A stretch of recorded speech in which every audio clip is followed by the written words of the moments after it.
So far in this course on statistical inference, we have concentrated on two main topics.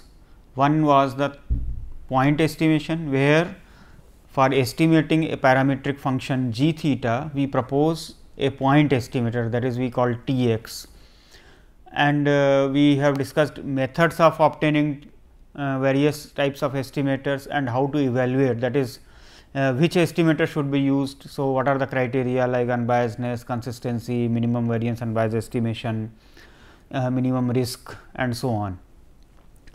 Another area that we have covered so far is the problem of testing of hypothesis. That means, we want to make certain assertion about a probability distribution, and then we want to test whether our assertion is tenable in the light of the data that we are available to us or not. A third and equally important area of statistical inference is the interval estimation. In the point estimation, we propose a value. So, for example, we say, suppose we are considering estimation of the average income of a population or average per capita expenditure of a population. Then we may consider a sample, and based on that we calculate a value, and then we say, for example, the statement like this: per month per capita expenditure on say health is 200 rupees. However, there are some statisticians, and also from a practical point of view, sometimes it is more useful if in place of a value we give a range of values. So, rather than saying that the percentage of cure by a certain medicine is 75%, it is better to give a statement that it is more than 70%, which may give more faith in people to use that medicine. If we say it is more than 70%, rather than giving an exact value, if we say it is more than 70%. Similarly, if we want to say per capita expenditure, as I mentioned just now for point estimation problem, in place of saying say 200 rupees, we may say it is between 175 rupees to 225. Now, when we propose an interval, so first of all this is called an interval estimator. Now, secondly, there is a probability associated with this thing, or you can say a probability statement associated with this, because how often this interval will actually include the true value and how often it will not include the true value. That is known as the confidence level. So, in the problem of interval estimation, we propose confidence intervals. I will start with the general definition of a confidence set, and then we will move over to confidence intervals when we deal with the real valued parameters. So, as before, let x 1, x 2, x n. So, this is a random sample, x n be a random sample from a population with probability distribution say p theta, theta belonging to say script theta. Now, in general, theta can be a vector. So, let me assume in the beginning it is k dimensional, and then specific attention will be paid to the case of k is equal to 1. A family of subsets S x of theta is said to be a family of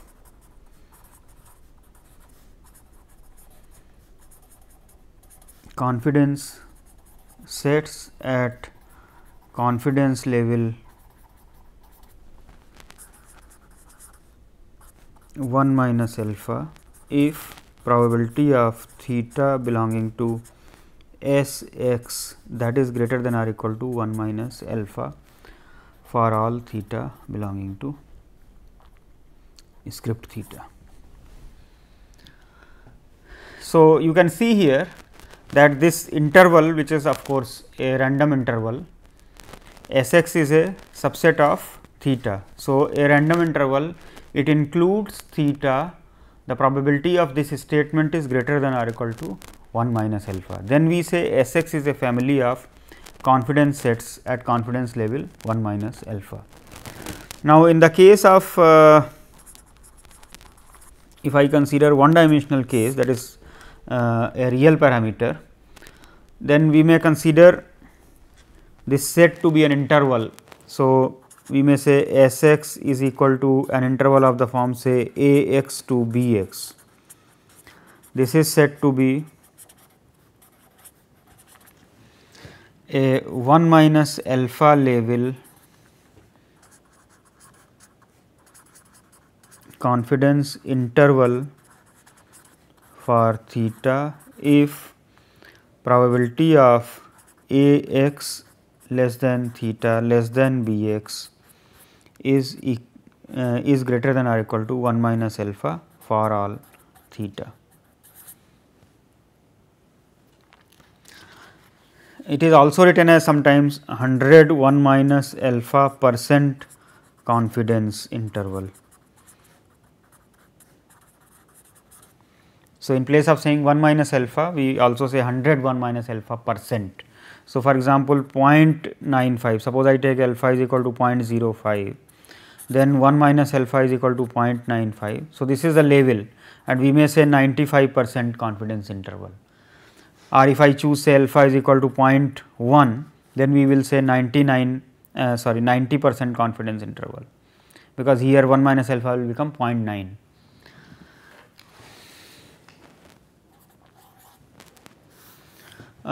Now, when I say this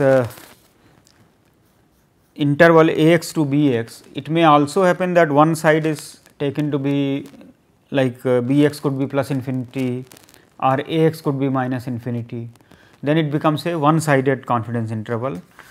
So, sometimes like I mentioned the statement that the percentage of cure by a certain medicine is for a certain disease is at least 70%. So, here it is one sided interval, that is we are saying p is greater than or equal to 0.7, or we may say that the rate of failure is at most 1% or at most 10% for a certain manufacturing process. So, in that case we are putting an upper bound. So, let me formally give this one sided confidence intervals also. So, A x to infinity is, you can say, left confidence interval,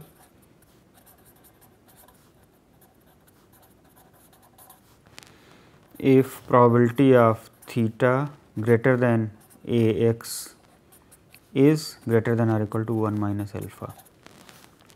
Similarly, minus infinity to B x is right confidence interval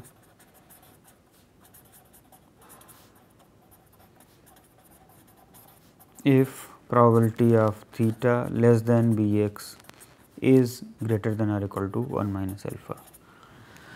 One point which I will like to repeat here, when I say this probability statement, this statement is a probability statement involving the random variable which is in the form of S x here, because x 1, x 2, x n are random variables. So, this S x is actually a random variable.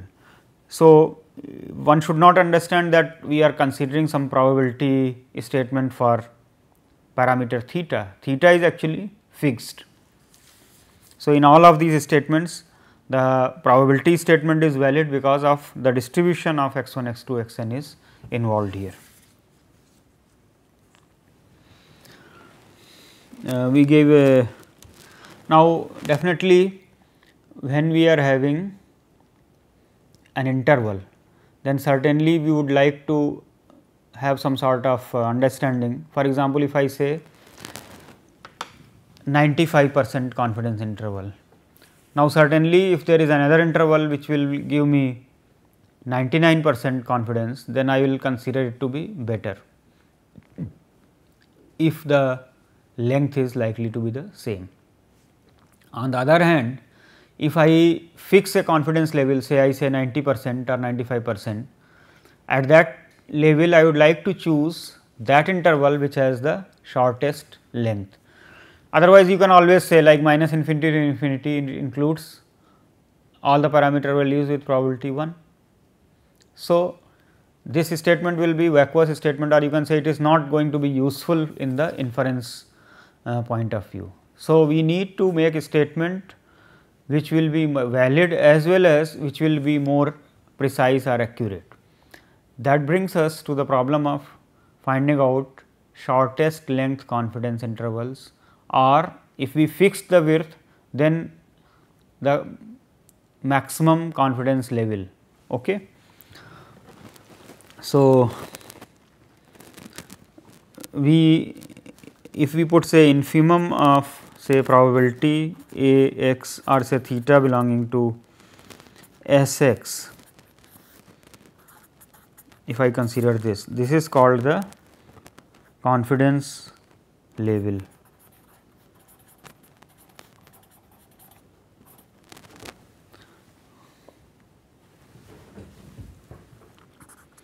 A family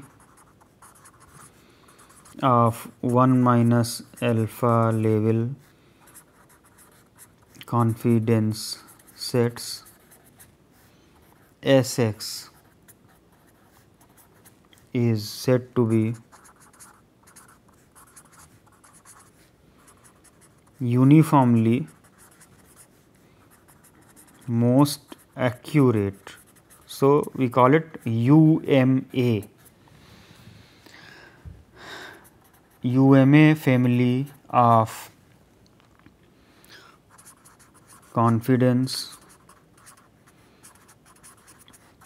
sets at level 1 minus alpha if probability of theta prime belonging to S x is less than or equal to S prime x. For all theta not equal to theta prime and any 1 minus alpha level family of confidence sets S prime x.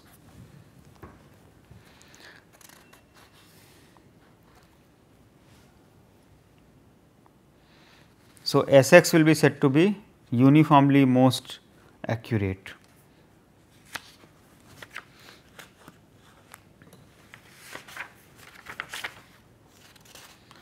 Let me give some example of a confidence interval.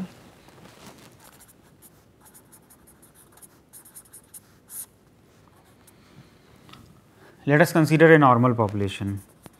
Let x 1, x 2, x n be a random sample from a normal distribution with mean mu, and I am considering for convenience variance to be unity. That means, variance is known. So, I have converted it to unity. We want the confidence interval for say mu. We want confidence interval for mu. Now, I am looking at from a practical point of view. In this particular problem, x bar is a minimal sufficient statistic, is not it? X bar is a minimal sufficient, it is also complete of course.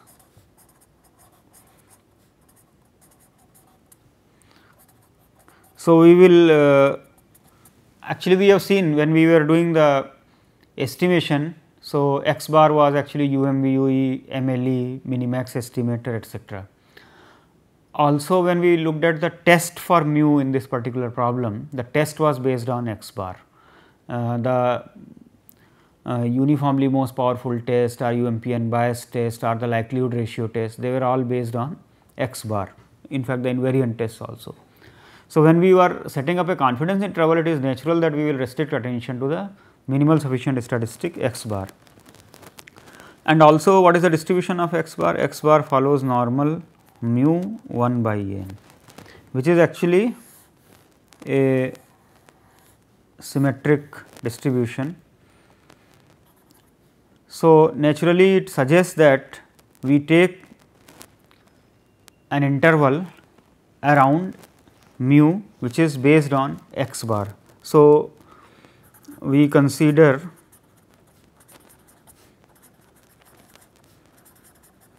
confidence interval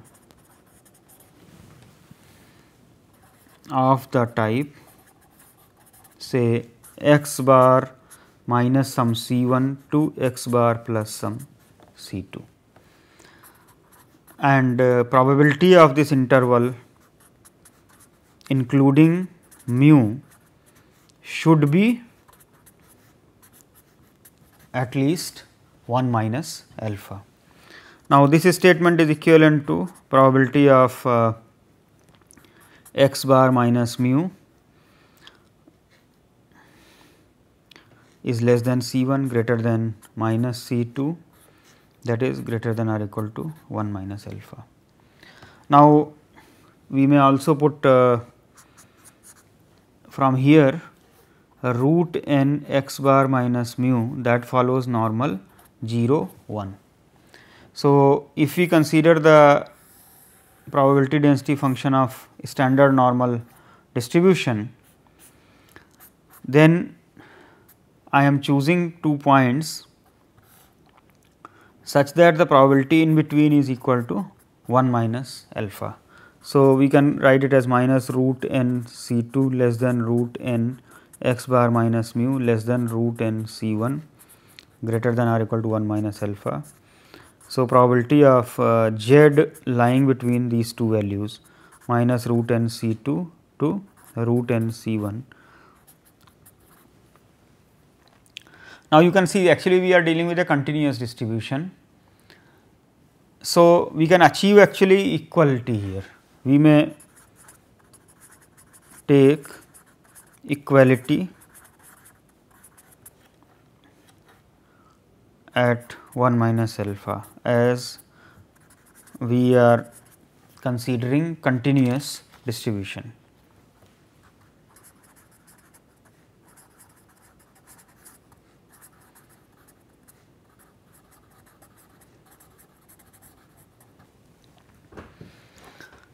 Another point you can see when I am putting 2 points here, say let me call it D1 and D2, then there can be many points where the probability can be equal to 1 minus alpha. Like if I shift on this side or if I shift on this side, I can consider so many intervals here. But once again let us bring down the problem to the finding out shortest length. Now, because of the symmetry of the standard normal distribution, we can consider a symmetric interval, and if I choose a symmetric interval, it will be the shortest because the probability in the middle is the highest for a normal distribution. So, we may choose say C1 is equal to C2 is equal to say C. Okay. Then this implies C root n that should be equal to z alpha by 2, that is the point on the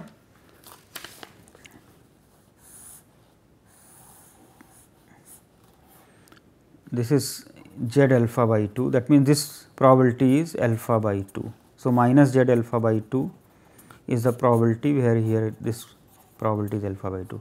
So, in between probability is 1 minus alpha. So, we are getting here that C1 is equal to 1 by root n z alpha by 2, that is equal to C2. So, x bar minus 1 by root n z alpha by 2 to x bar plus 1 by root n z alpha by 2. This is 1 minus alpha level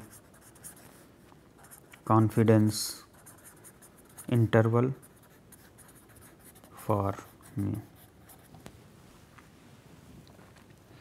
Let me just take a practical example. Suppose I take n is equal to 16 say and alpha is equal to say 0.05. So, then I have to see the value of z 0.025.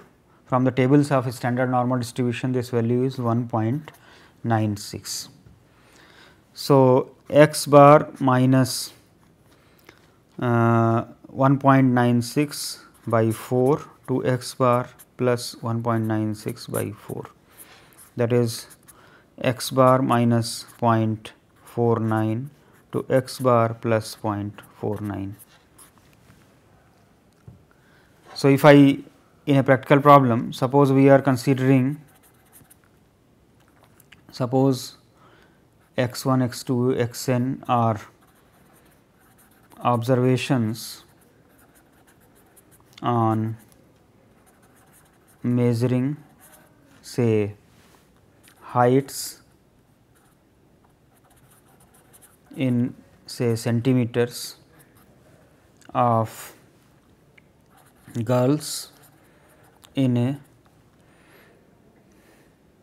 class, suppose class is 5, okay, and the heights in centimeters are suppose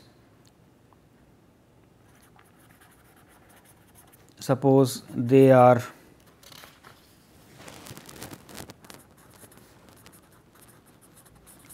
normally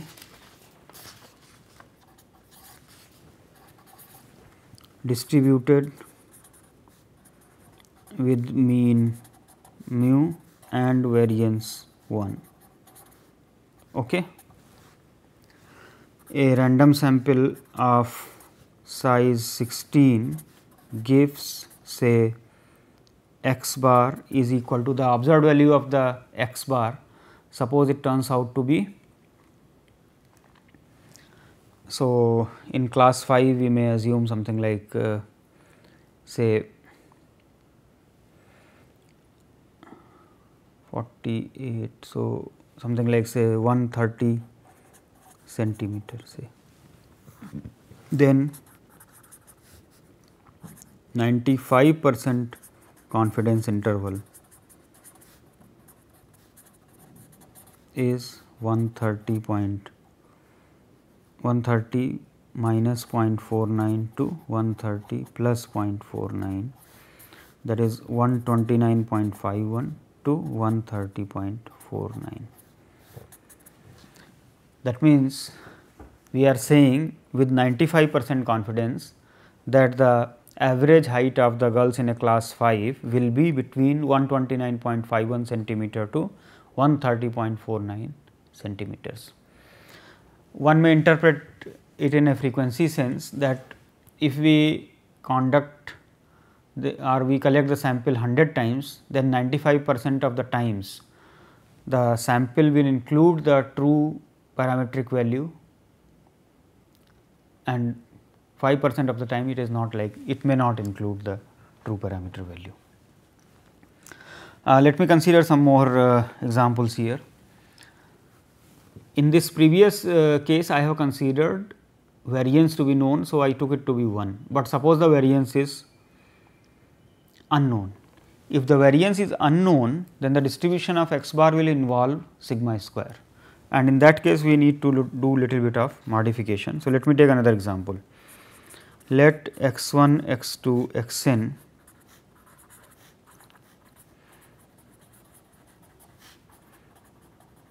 be a random sample from normal mu sigma square,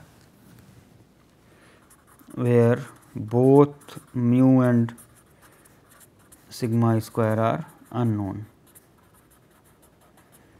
and as before we want the confidence interval for mu.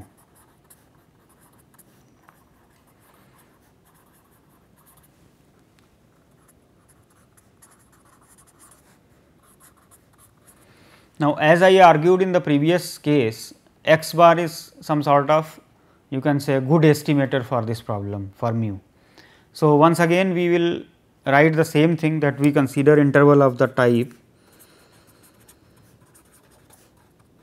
interval x bar minus C 1 to x bar plus C 2, that is probability of x bar minus C 1 less than mu less than x bar plus C 2 should be greater than or equal to 1 minus alpha. And of course, since we will be dealing with the continuous distributions, I will actually find out the solution corresponding to equal to 1 minus alpha. So, probability of now this statement you can modify minus C 2 less than x bar minus mu less than C 1 is greater than or equal to 1 minus alpha. Now, in this case, if I am again considering x bar, the distribution of x bar, that is normal mu sigma square by n.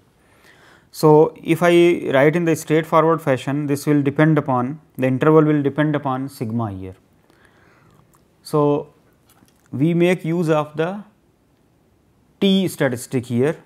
If you remember, n minus 1 s square by sigma square follows chi-square distribution on n minus 1 degrees of freedom, and as a consequence we had seen that x bar minus mu root n by s, this follows t distribution on n minus 1 degrees of freedom. So, from this statement then we write probability of minus root n by s C 2 less than root n x bar minus mu by s less than root n C 1 by s, that is greater than or equal to 1 minus alpha. Since this is again a symmetric distribution, this t distribution, as you know, it is a symmetric distribution around 0. So, we may choose the point as before as t n minus 1 alpha by 2 and minus t n minus 1 alpha by 2. So, we can use symmetry of t distribution to choose root n C 1 by s is equal to t n minus 1 alpha by 2 and minus root n by s C 2 is equal to minus t n minus 1 alpha by 2. So, from here the confidence interval comes out to be x bar minus s by root n t n minus 1 alpha by 2 to x bar plus s by root n t n minus 1 alpha by 2. So, this is 101 minus alpha percent confidence interval for mu when sigma square is unknown. When sigma square was known, then here sigma would have come here as I solved the problem with sigma is equal to 1. Also, let us note down some feature here. For example, what is the length of the interval? In this case, the length of the interval, that is equal to 2 by root n z alpha by 2, which is actually free from the parameters and it is free from the random variable. In this case, if you see, the length is length of interval, that is equal to 2 s by root n t n minus 1 alpha by 2, which is random.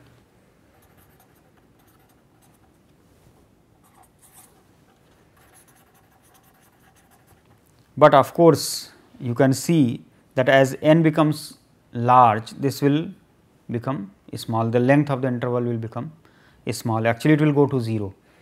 Another point you can see that as n becomes large, this value will converge to z value, that is z alpha by 2, and s will be some number which will actually converge to sigma by using strong law of large numbers or the consistency of s for sigma. So, this will converge to, so if n is large, actually this is approximately the same as the one for the known sigma case. And in both the cases that I have given here, the length of the intervals, as you can see, as n becomes large, the length of the intervals become small. So, the intervals become sharper for larger sample sizes. So, which again suggests that the more the merrier, or you can say the more observations are there, then the better inference will be drawn, because the interval will become more crisp. I may also look at expected length expected length of confidence interval, that is equal to 2 by root n t n minus 1 alpha by 2 expectation of S. If you remember our lecture on the point estimation, when we are considering the minimum variance unbiased estimation of sigma in normal distribution, then expectation of S was some coefficient times sigma. So, 2 by root n t n minus 1 alpha by 2, some coefficient I will call it k n times sigma, where of course, k n was given by root 2 by n minus 1 gamma n by 2 divided by gamma n minus 1 by 2.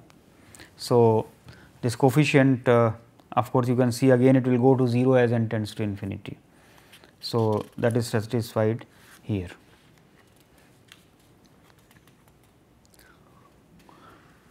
Let me consider here one sided interval also, because in both the cases I have given two sided, but we may sometimes require one sided interval.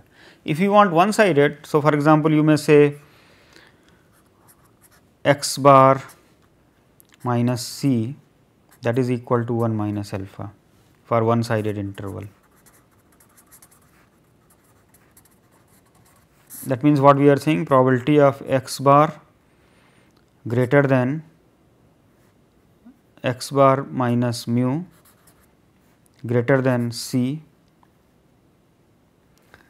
is equal to 1 minus alpha, or probability of root n x bar minus mu by s greater than root n c by s is equal to 1 minus alpha. Now, this is having t distribution on n minus 1 degrees of freedom. So, what we are looking at is the point on the t distribution curve beyond which the probability is 1 minus alpha. So, we may choose root n c by s is equal to minus t n minus 1. Basically, this is alpha, this is minus t n minus 1 alpha, beyond which this probability is 1 minus alpha. So, the interval is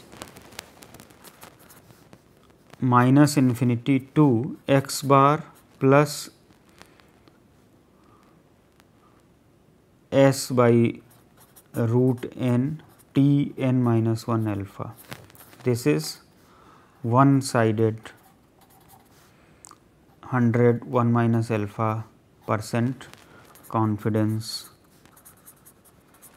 interval. Here we have given an upper bound here. We may also take a lower bound. We may say what is the probability of mu greater than say x bar minus c equal to 1 minus alpha. If we see from this point of view, then it will become probability of x bar minus mu less than c, that is equal to 1 minus alpha, or probability of root n x bar minus mu by s less than root n c by s, that is equal to 1 minus alpha. So, this is nothing but a t distribution on n minus 1 degrees of freedom. So, what we are saying is the probability below a certain point is 1 minus alpha. So, this value can be chosen to be t root n c by s can be chosen to be t n minus 1 alpha. So, we are getting x bar minus s by root n t n minus 1 alpha to infinity. This is one sided 1 minus alpha level confidence interval.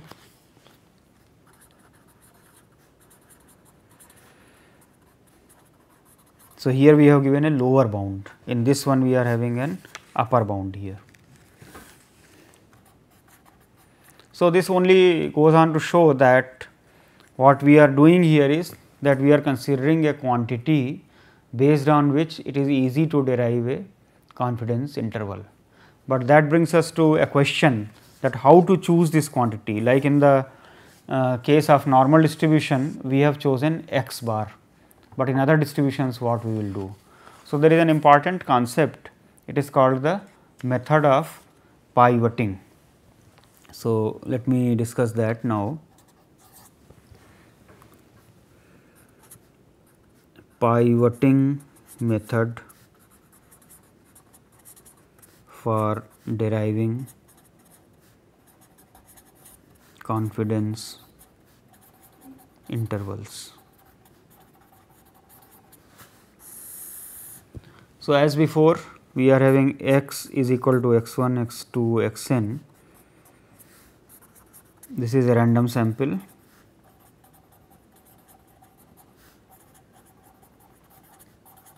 from a population with distribution say p theta.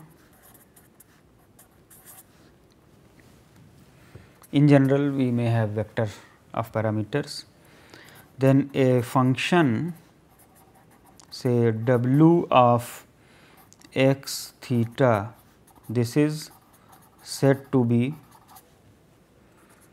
pivot if its distribution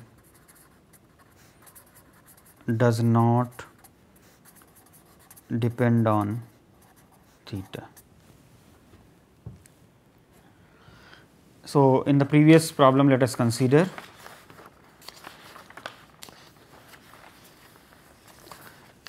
root n x bar minus mu by s.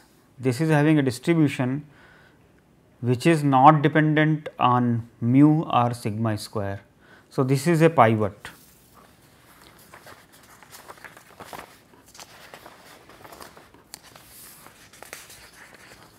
In this exercise, root n x bar minus mu has a distribution which is independent of mu. So, this is a pivot. So, in the pivot method, we consider a quantity which is having a distribution independent of the parameter. At the same time, the pivot must include the random variables as well as the parameter in such a way that by resolving the interval, or you can say by resolving the inequalities, we are able to get an interval which is free from, that means in between we get the parameter, or one side we get the parameter and on the other side we get the quantity which is dependent upon the variable. So, let me just take one or two more examples of the pivot quantity. Let us consider say x 1, x 2, x n, a random sample from uniform 0 theta distribution. Okay. Now, consider say x n, let me call it y. You know the distribution of y, that is n y to the power n minus 1 by theta to the power n. It is 0 elsewhere. In this one, if I define say w is equal to y divided by theta, then what is the distribution of w? Distribution of w. Then this is equal to n w to the power n minus 1 for 0 less than w less than 1, and it is 0 elsewhere. So, this distribution is free from the parameters, and this w involves the random variable x n as well as the parameter which is coming here. So, this is, so w is pivot in this problem. Let me just give one more example here. Let us consider say x 1, x 2, x n, a random sample from exponential distribution with density function of the form say e to the power mu minus x.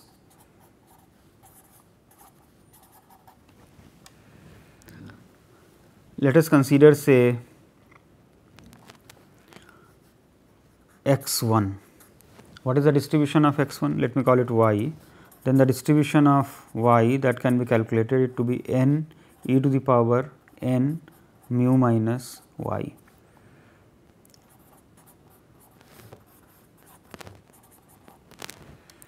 So, in that case if I consider x 1 minus mu,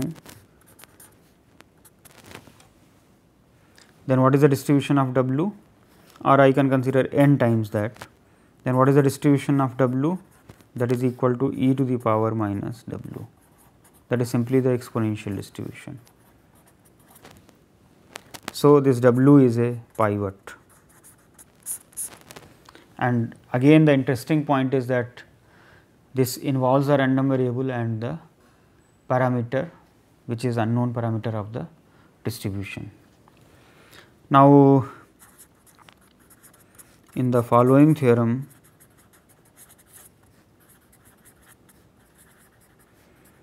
we give a sufficient condition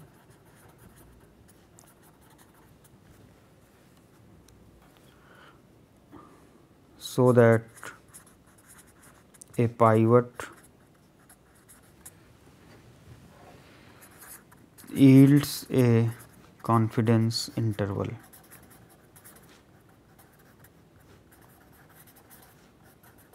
For a real valued parameter.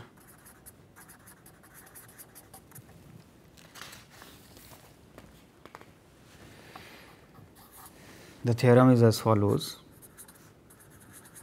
Let me call it theorem 1. Let W x theta. So, I am taking one dimensional case for parameter. So, I will write just theta here, be a pivot such that for fixed theta W x theta is a statistic, and as a function of theta W is either strictly increasing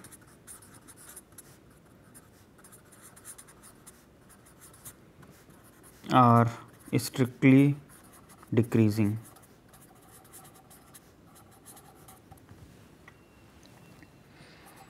At each x.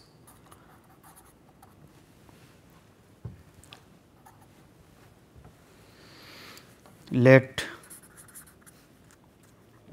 omega, that is a subset of R n, be the range of now I am assuming this to be real. So, let this be the range of W, and let the equation say small w is equal to capital W of x theta be solvable for each omega and each x. Then one can construct the confidence interval for theta at any level.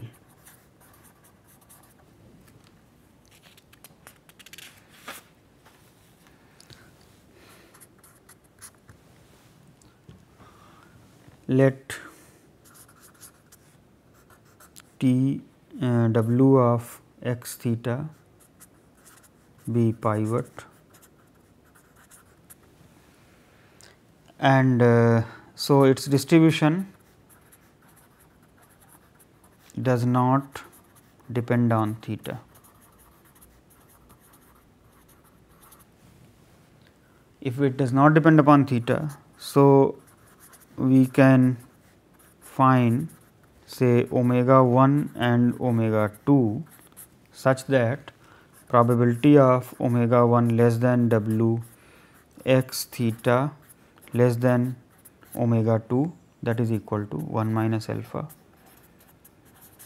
and this statement now will be true for all theta, because the parameter does not depend upon the distribution of W does not depend upon the parameter.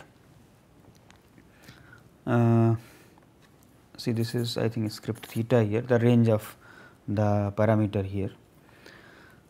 Now, assume that W is strictly increasing and let W x theta is equal to omega 1 omega I give theta is equal to say some coefficient a 1 of x for a I of x, I is equal to 1 2, because we are assuming that this can be solved.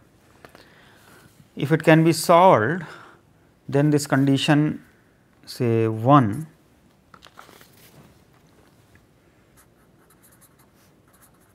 then this condition 1, this is equivalent to probability of a 1 x less than theta less than a 2 x is equal to 1 minus alpha. So,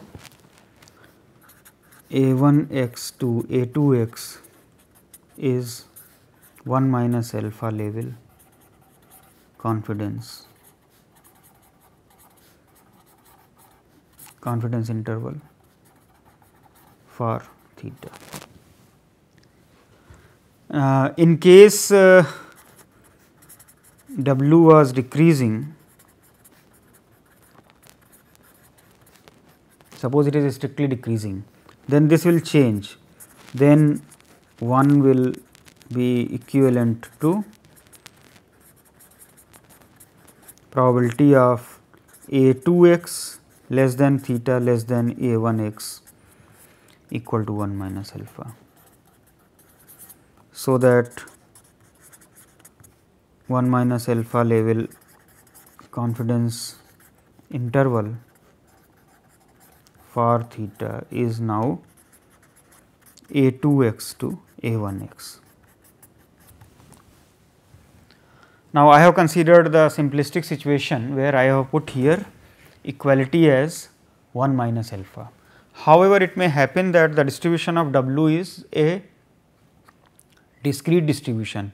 In that case, we may not be able to achieve 1 minus alpha, we may say it is greater than or equal to 1 minus alpha.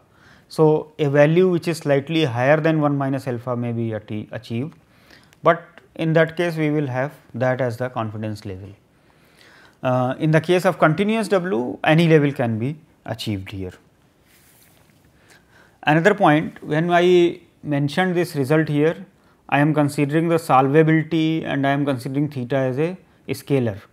Suppose theta is a vector, even in that case it may be possible to write down a statistic which involves the parameter which is free from the, which has a distribution free from the parameters.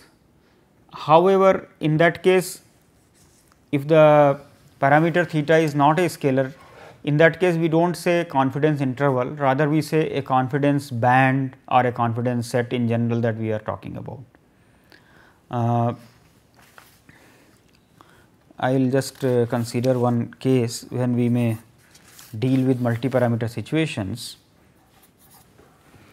The above theorem may be extended to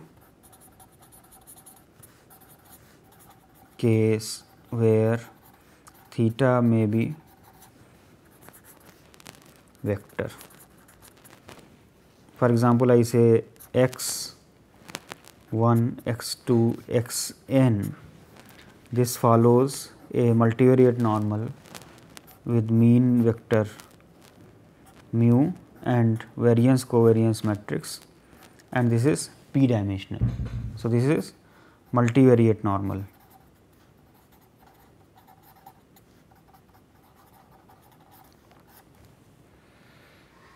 However, even in this case we may consider things like x I minus mu.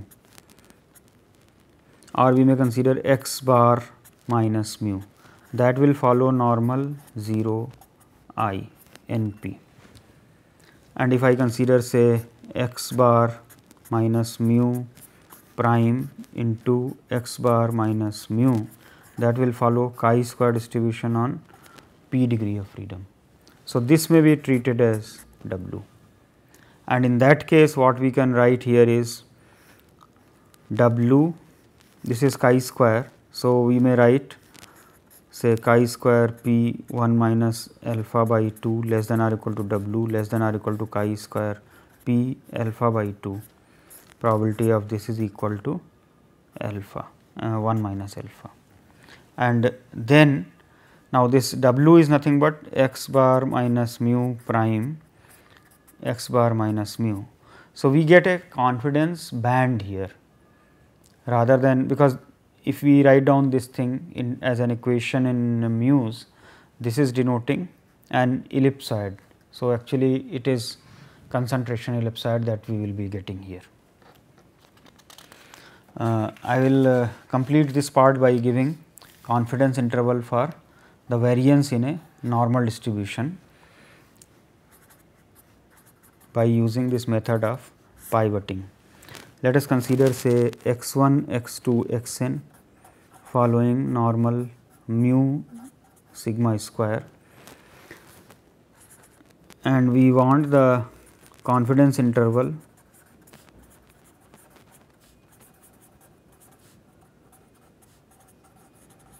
for say sigma square. If I consider this s square as 1 by n minus 1 sigma x I minus x bar whole square, then we may take n minus 1 s square by sigma square as the pivot quantity. This has a distribution which does not depend upon the parameters. This is simply chi-square distribution on n minus 1 degrees of freedom. So, this is of course a skewed distribution. Now, we may choose in general 2 points here, say chi-square alpha 1, chi-square alpha 2 on n minus 1 degrees of freedom. So, this probability is alpha 2, this probability is 1 minus alpha 1 say. So, in between probability is actually, so we may put 1 minus alpha 1 say here. So, this probability is alpha 1. So, this middle probability is actually 1 minus alpha 1 minus alpha 2. So, we can choose probability of chi square 1 minus alpha 1 n minus 1 less than W less than chi square alpha 2 n minus 1 is equal to 1 minus alpha. That means, what we are saying alpha 1 plus alpha 2 is equal to alpha here. Okay. This will give me chi square 1 minus alpha 1 n minus 1 less than n minus 1 s square by sigma square less than chi square alpha 2 n minus 1, it is equal to 1 minus alpha, which statement we can write as sigma square less than n minus 1 s square by chi square 1 minus alpha 1 n minus 1 and greater than sigma square greater than n minus 1 s square divided by chi square alpha 2 n minus 1, that is equal to 1 minus alpha. For convenience, we may choose say alpha 1 is equal to alpha 2 is equal to alpha by 2 for convenience.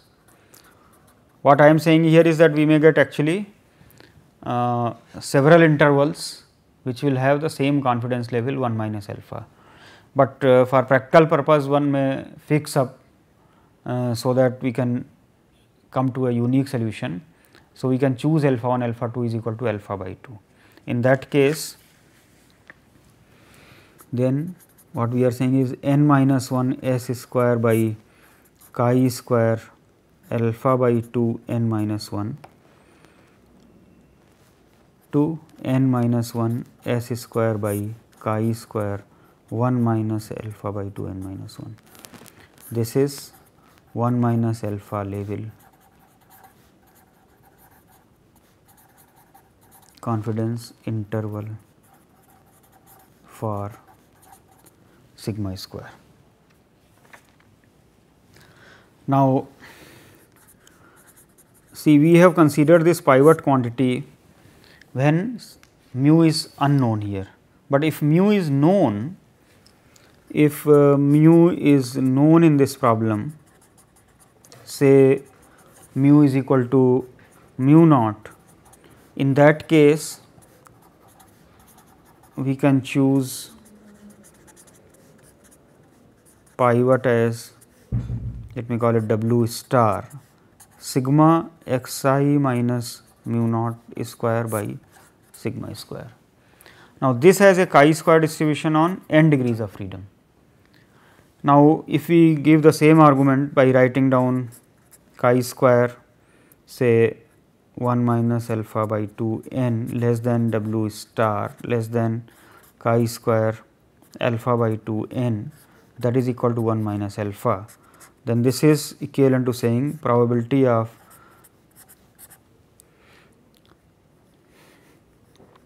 sigma xi minus mu naught square by chi square alpha by 2 n to sigma xi minus mu naught square by chi square 1 minus alpha by 2 n, that will be equal to 1 minus alpha.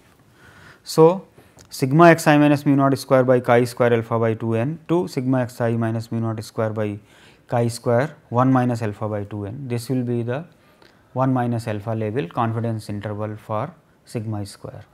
So, when mu is known, we may use this, but when mu is unknown, then certainly we cannot use this and we make use of this as an interval. Now, when I was deriving this, I considered the level of confidence level. So, there is a connection between the level of significance in a testing problem to the confidence level in a confidence interval. So, I will state a result about this in the next class. We will establish a connection between these and derive confidence intervals for various problems, for example, parameters of a normal distribution, parameters of two normal distributions, binomial proportions, etc. So, that I will be covering in the next lecture.